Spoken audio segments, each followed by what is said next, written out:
Our speaker has come to share his experience, strength, and hope with us in the specific area of the BDA toolkit and the 12 steps of DA.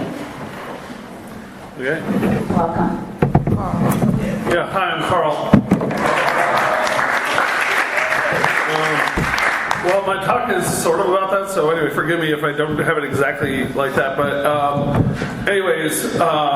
and I wrote this out, so hopefully it won't be too dry.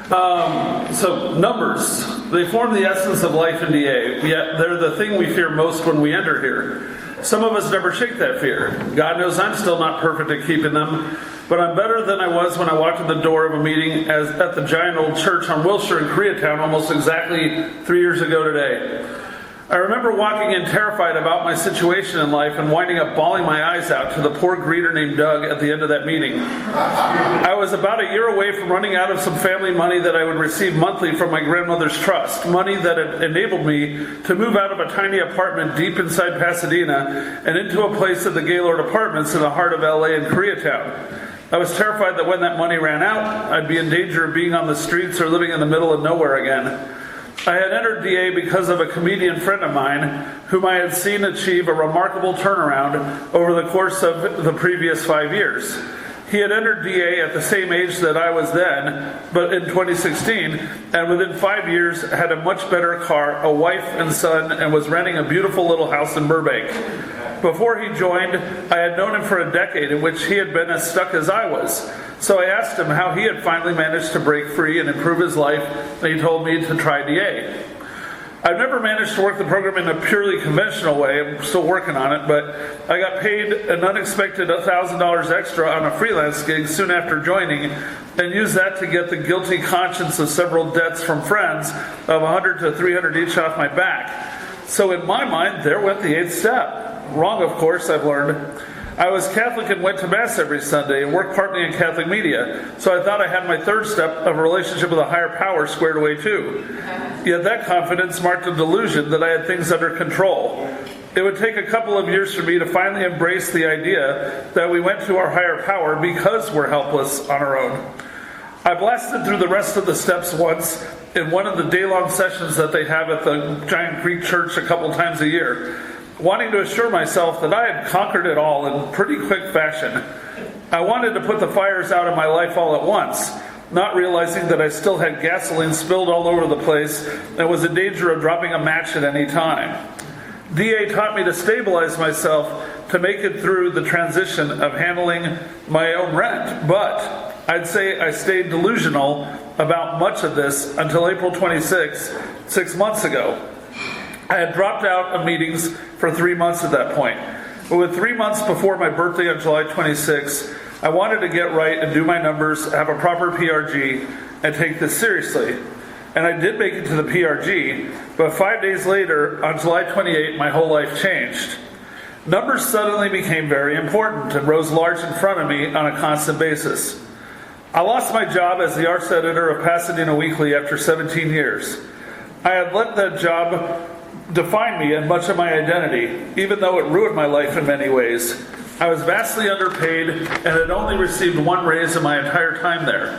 Then had that nuked by a 10% pay cut when the recession hit in 2009. Then they never restored our lost pay after the economy rebounded. I let myself,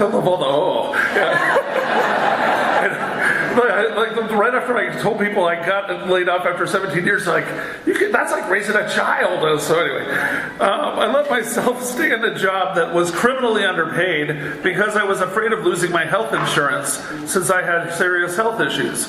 For at least 3 years, though, I had talked about that year being the one in which I broke free and made it out. And the days would tick by, and I would let that job and its 90-minute public transit commute each way eat my time and energy, affecting my ability to pursue my real dreams in comedy and radio. I'm narcoleptic, so I can't drive. That's why I'm on transit always. New owners had taken over the month before by surprise, with the old owners handing us checks with all our accrued vacation pay attached. So 5 days after getting my PRG, I was able to break the cycle of my biggest money shame. I was occasionally dumb enough to be caught up in payday loans, and I paid a couple of those off. I paid those off immediately, and I've been careful not to have to borrow a dime from those or from friends since. Even under DA, I was prone to borrowing 20 here and 20 there from friends, always paying it back, but thus putting myself back in a tight situation the next payday. I also woke up the day after that layoff shock to feel like I had a 10-ton weight off my chest, like I had been released from a 17-year prison sentence. I suddenly realized I'd never have to make that commute again. I'm narcoleptic and have to rely on public transit or Uber to get around, and even going to 3 days a week to the office for 10 years, that added up to 9 hours a week, 36 hours a month, 432 hours a year, and 4,320 hours in a decade, plus 7 years.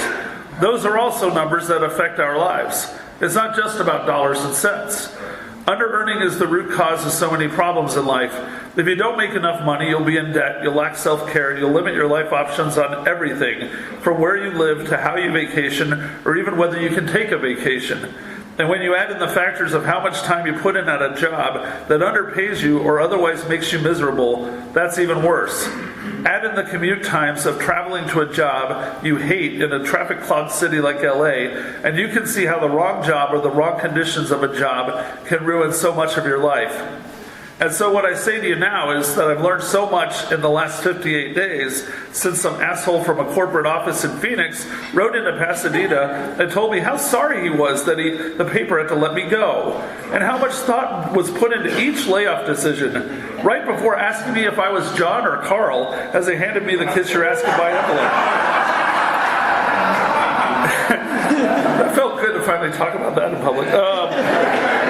I've learned that Obamacare, or the Covered California system, works and works well. There is no reason to stay in a job you hate because of health insurance anymore. Unfortunately, I had to wait till October 1 for the Obamacare to kick in, and wound up having a chronic leg condition flare up during the month without insurance. I wound up in the county hospital for 8 days, during which time I learned that I now had diabetes to deal with. Now I deal with those numbers every day, checking my glucose and setting my insulin shots. But watching those numbers finally is making me clearer and sharper and more productive. I've learned to trust myself and take chances on myself and the pursuit of my real dreams. Freed from up to 3 hours of commuting a day, I've put in time on working out to go with my diet, and have now lost over 40 pounds since April 26. Thank you. The same day I re-entered DA and also joined Weight Watchers with more serious intentions. Without DA, I never would have landed on my feet as well as I have. I had a second gig working as a producer and co-host of a talk show called Man Up on KRLA Radio, and I asked my boss if I could go full-time and really make the show grow by giving it my full attention now that I didn't waste 30 hours a week between office hours and commuting. My radio boss nearly doubled my salary, enabling me to fully focus on one thing for a living for the first time in my 17 years in LA, where I'd always pieced together 5 or 10 different things to make a living. We've gained 20,000 listeners per episode in the last 2 months alone, taking the time slot that we're in from 2,800 listeners the month before we started to 35,000 in just 6 months. Thank you. When we get to 50,000, we can attract national advertisers and try to syndicate nationwide. I also took advantage of not having my energy sucked out by work and commuting to get out and do open mics for the first time in years. My other business, running a stand-up comedy business called Catholic Laughs, which brings clean stand-up comedy shows to Catholic fundraisers, has started to take off now that I can put proper time into it, and my love of comedy has boomed. I've gone up as many as 3 open mics a night, several nights a week, and I'm having the best time I've ever had in comedy here. I'm making new friends, working lots of new material, and had my first away gig ever with the business 2 weeks ago when I and 3 other comics were flown out to Dallas to perform at a giant gala raising money for Catholic school scholarships there. Last week we had our 2nd annual show at St. Monica's in Santa Monica and already got rebooked for next year, plus another return gig at another parish is on the books. I also have paid shows 6 Saturday nights in a row at various shows now. I'm able to work in radio promotions and write scripts all day long now. I have great managers pushing me to finish 2 TV pilot rewrites by early December, and I'm blessed to work with 2 really established writers on them. None of this would have ever happened if I had allowed myself to be limited by fear. Fear is what made me walk in terrified to DA 3 years ago next month. Fear is what made me cry for a whole half hour to another guy who was just trying to say welcome that day. Fear kept me in a job I grew to hate for 17 years. I may not be perfect yet at this program, but I am trying. But what I can say above all is don't let fear rule your life, especially fear of numbers. Numbers are reality, whether it's the years we have on earth, the hours we spend on what job is at the center of our existence. It affects our health from blood pressure numbers to glucose to everything in between.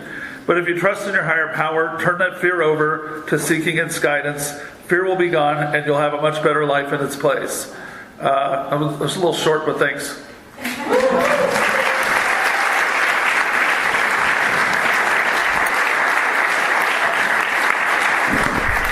Now I'll turn the meeting